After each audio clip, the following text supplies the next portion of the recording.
Pour commencer cette émission, j'ai le plaisir de recevoir Emmanuel Berne. Bonjour.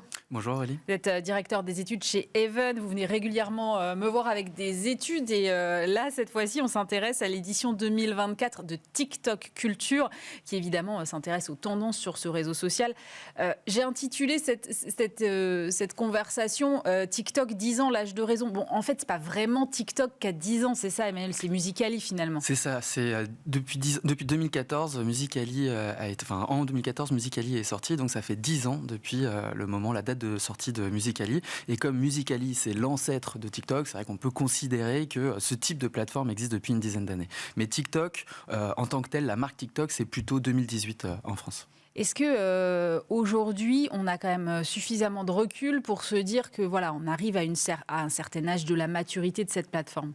Oui, bien sûr. On le voit de deux façons. D'une part, une maturité fonctionnelle. Le TikTok d'aujourd'hui reste quand même relativement stable en termes de fonctionnalité, même s'il y a des évolutions, j'espère qu'on en parlera. Ouais. Et l'autre point, c'est que l'audience continue de croître, mais le rythme de croissance diminue. Donc on voit bien qu'on arrive à une forme de plateau. Il faut dire qu'on arrive à des niveaux d'usage qui sont tellement importants qu'on ne peut plus non plus grossir autant qu'auparavant. J'ai l'impression qu'aujourd'hui, TikTok a pris un poids que je qualifierais presque de sociétal. C'est-à-dire qu'on n'est plus sur un truc réservé à des ados, à la marge. Ça fait débat dans l'opinion publique, dans la politique américaine. On a en parallèle un bras de fer avec Universal. Ça prend des proportions très fortes. Ça dit quelque chose quand même du poids de cette plateforme aujourd'hui, Emmanuel. Alors, complètement. Aujourd'hui, Musical.ly et TikTok est la plateforme dont on parle le plus dans les médias et qui fait le plus parler aussi les utilisateurs. On le perçoit aussi quand on scrolle nous-mêmes tous sur nos plateformes personnelles. On voit souvent sur d'autres plateformes que TikTok des contenus qui proviennent de TikTok. Et puis d'autre part, il y a un point qui est très important. TikTok reste une propriété d'un groupe chinois qui s'appelle ByteDance. Et donc c'est un levier de soft power qui a une force importante aux États-Unis et qui donc cristallise énormément de débats dans l'opinion publique. Qu'est-ce que ça représente en poids d'utilisateurs aujourd'hui en France, par exemple, versus un Instagram, un Facebook, que sais-je? Alors, en fonction des chiffres, en fonction des sources, on va avoir des chiffres un petit peu différents, pardon. Mais ce qu'il faut avoir à l'esprit, c'est que TikTok, pardon, je suis vraiment désolé, TikTok, c'est 28 millions d'utilisateurs en France, à peu près entre 27 et 28 millions d'utilisateurs. On reste quand même sur une population qui est plutôt jeune, là. On est à 37% d'utilisateurs qui sont entre 18 et 25 ans. Donc voilà, on a une audience qui est quand même relativement jeune. Les plus de 55 ans, c'est uniquement 8%. Donc voilà. Néanmoins, c'est une population qui s'élargit et qui vieillit aussi. Ça, c'est sûr. Parce qu'on l'a dit, TikTok existe depuis plusieurs années. Donc forcément, les utilisateurs vieillissent en même temps que la plateforme. Instagram reste un petit peu supérieur, voilà, clairement, et Facebook aussi, mais Musical.ly n'est plus un petit pousset, clairement. Il rentre dans la cour des grands, il fait partie des principales plateformes utilisées par les Français tous les jours. Et en termes de répartition homme-femme, c'est comment? Alors, ça a beaucoup évolué au démarrage, notamment de Musical.ly. On avait une population, une audience qui était très très féminisée, notamment entre des petites filles et des mamans qui faisaient des Musical.ly. Depuis l'émergence de TikTok et depuis surtout ces dernières années, toutes dernières années, on arrive à un rééquilibrage clair entre les hommes et les femmes. On est à 52% de femmes et 48% d'hommes. Ah ouais, donc c'est assez équilibré. En termes d'évolution, qu'est-ce qui vous a marqué là sur la dernière année, par exemple, si on prend... Quand on a fait cette étude, donc on fait depuis plusieurs années, on a commencé à s'intéresser à TikTok en 2019, juste après le lancement. On a fait une autre édition en 2022, et là c'est donc la 3e édition. Ce qui nous a marqué comme principales évolutions sur ces dernières années, 2 dernières années on va dire, c'est notamment la complexification et l'intensification des fonctionnalités qui sont liées au live sur TikTok. D'accord. Et notamment toutes les fonctionnalités qui sont liées aux cadeaux virtuels. Là il y a vraiment eu des évolutions très fortes sur ce sujet-là, notamment en termes d'incitation au don et à la quête. Comment ça fonctionne? Parce qu'effectivement, quand vous dites compliqué, moi je trouve que c'est compliqué, mais je suis probablement trop vieille. Non, on va tous y arriver. Alors comment ça fonctionne? C'est vrai que c'est assez compliqué en fait. Objectivement, c'est complexe comme système. Les utilisateurs peuvent utiliser leurs euros pour acheter des pièces. Les pièces vont être converties en cadeaux virtuels. Les cadeaux virtuels donc, vont être donnés à des content creators, des créateurs de contenu qui font des lives sur TikTok. Et les content creators qui vont recevoir ces cadeaux cadeaux, vont pouvoir les transformer en diamants et après les reconvertir en euros. Donc on voit bien qu'il y a toute une chaîne de conversion qui est assez complexe et qui constitue un système sur lequel TikTok a la main.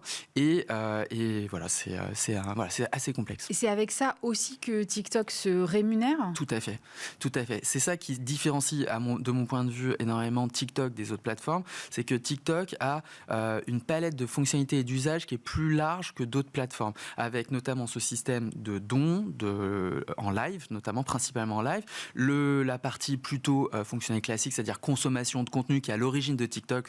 Je consomme des contenus verticaux, divertissants. Et puis il y a un troisième pilier qui n'existe pas encore en France, mais qui est déjà présent aux États-Unis et qui prend de l'importance, c'est le shopping. On l'a pas encore en France, mais ça montre bien à quel point TikTok est une application, en tout cas qui est pensée pour avoir plusieurs vecteurs économiques. Voilà. Et c'est pas négligeable ces achats intégrés dont vous parliez, parce que je crois que TikTok est devenu l'an dernier la première app non gaming à passer la barre des 10 milliards de dollars de revenus d'achat intégrés. Ouais. C'est un poids considérable. 10 milliards, c'est pas négligeable. Non, c'est énorme. Alors, bien sûr, c'est beaucoup moins que la publicité, mais c'est vraiment pas négligeable. Et surtout, ce chiffre-là montre à quel point le système mis en place par TikTok est efficace. Alors sur les usages dont vous parliez, moi, il y a deux choses qui m'intéressent. La première, c'est d'abord qu'on a des usages qui sont en train d'évoluer. Et pas forcément dans un sens qu'on attendait, c'est-à-dire que j'ai noté dans votre étude qu'il y a de plus en plus de gens qui s'informent aujourd'hui sur TikTok. Or, ce n'est pas le truc qui me vient, moi, à l'idée quand je pense à TikTok tout de suite. Oui, alors c'est lié à un phénomène qu'on observe depuis plusieurs années, c'est la diversification des thématiques qu'on va observer sur TikTok. On était au début surtout sur la danse et l'humour, et maintenant il y a tous les types de contenus, des contenus gaming, des contenus informatifs notamment, et aussi en relation avec le fait que l'audience a pu vieillir, les centres d'intérêt évoluent et donc apportent du succès aux créateurs de contenu qui vont s'intéresser donc à l'information générale.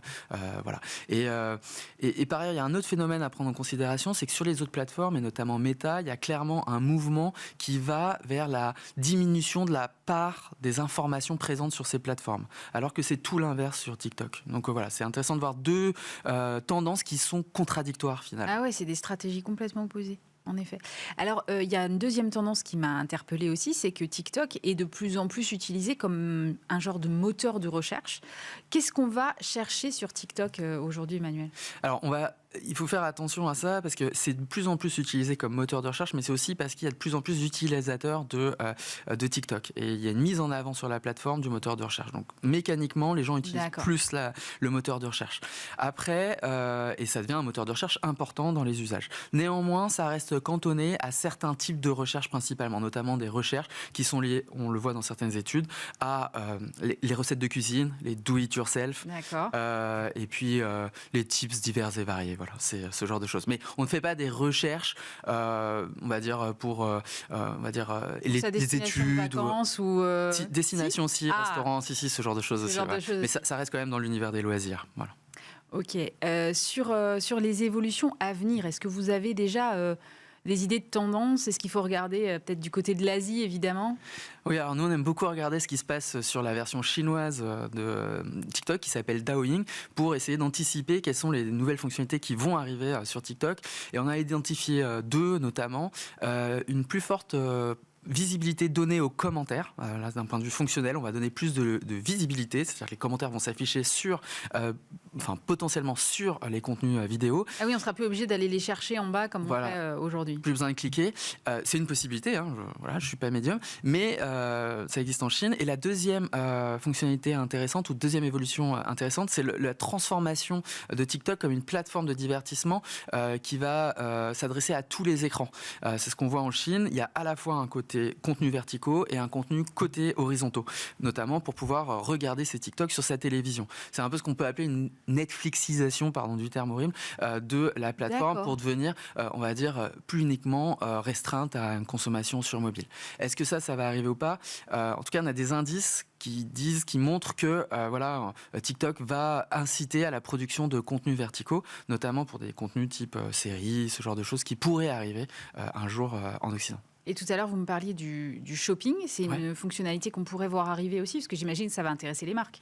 Ça, évidemment, on observe ça avec une très grande attention. Aujourd'hui, c'est disponible notamment en Grande-Bretagne et aux États-Unis. Il n'y a pas d'annonce sur l'arrivée française de cette fonctionnalité. Voilà, logiquement, ça peut arriver. Mais avec TikTok, on ne sait jamais ce qui peut arriver. C'est vrai. Donc, l'avenir est incertain. Donc, on va voir. Sur le comportement des marques aujourd'hui, comment est-ce qu'elles abordent TikTok? Ça, c'est la grande transformation. Il y a du côté des utilisateurs qui ont augmenté leurs usages, mais ce qui a le plus augmenté, c'est la présence des marques. On l'a vu, on a observé, on a calculé une augmentation de 61% en un an, le volume de publicité qu'on pouvait observer sur TikTok. Donc, c'est quand même c'est considérable. Voilà, les marques sont vraiment en train d'investir TikTok. Et en tant qu'agence, on le voit, nous, on commençait il y a 2 ans. Aujourd'hui, toutes les marques ont besoin, ont envie d'être présentes sur TikTok. C'est une publicité qui prend quelle forme aujourd'hui? Alors, il y a plusieurs formes, mais on essaye le plus souvent de coller aux usages de la plateforme, et notamment en utilisant les différentes tendances et d'incarner les marques avec des content creators qui vont pouvoir prendre la parole au nom des marques et faire des petites vignettes vidéo qui vont créer de la proximité avec l'audience. Sur la question des sujets, quelles sont les thématiques qu'il va falloir surveiller, parce que ça va monter cette année-là? Alors nous, il y a 2 thématiques principales qu'on a observées. Alors c'est pas, c'est dans l'ère du temps, c'est tout ce qui va être lié à l'intelligence artificielle, l'utilisation de l'intelligence artificielle pour modifier les contenus, pour créer des nouveaux types de contenus, notamment faire évoluer l'esthétique des contenus qu'on va faire, notamment quand on voit des avatars qui sont animés via l'intelligence artificielle qui dansent, ça pose la question de leur présence par rapport à des vrais danseurs. Voilà, il y a ce point-là. Et puis la deuxième tendance qui évolue, qui monte de façon un peu paradoxale, c'est finalement les contenus les plus authentiques possibles. On appelle ça les contenus notamment corps. Ils sont tellement corps, ils sont au cœur de l'authenticité, on va dire. C'est des contenus qui sont les plus authentiques possibles, où on se dévoile, où on essaye de créer un lien le plus direct et sans filtre finalement avec l'audience. C'est-à-dire parler directement à l'audience. C'est quelque chose qui existait sur YouTube, mais qui sur TikTok prend une part de plus en plus importante, et notamment en termes de format qui est verticalisé. Et ça, c'est nouveau. Y compris avec des thématiques pas gaies, je veux dire, on peut... Ça m'a frappé en fait, j'avais ce côté très positif de TikTok, là on rentre dans une autre phase, j'ai l'impression où... Les contenus liés notamment à la santé mentale sont très présents auprès des audiences des Gen Z et génèrent d'énormes volumes de vues et beaucoup de créativité aussi. Il y a des rappeurs qui rappent sur les sujets de toxicité, de happy house... Allez voir, il y a énormément de thèmes. On a envie un peu de leur dire de débrancher leur portable, ça ira mieux, mais bon, c'est un autre débat. Après, ils font ces contenus aussi dans un sens de prévention. Donc c'est ça qui est intéressant, et c'est un sujet qui intéresse aussi beaucoup ces nouvelles audiences. Et c'est naturel de les voir émerger sur une plateforme comme TikTok. Merci beaucoup Emmanuel Berne. Je rappelle que vous êtes le directeur des études de Even et que vous venez de publier l'édition 2024 de TikTok Culture.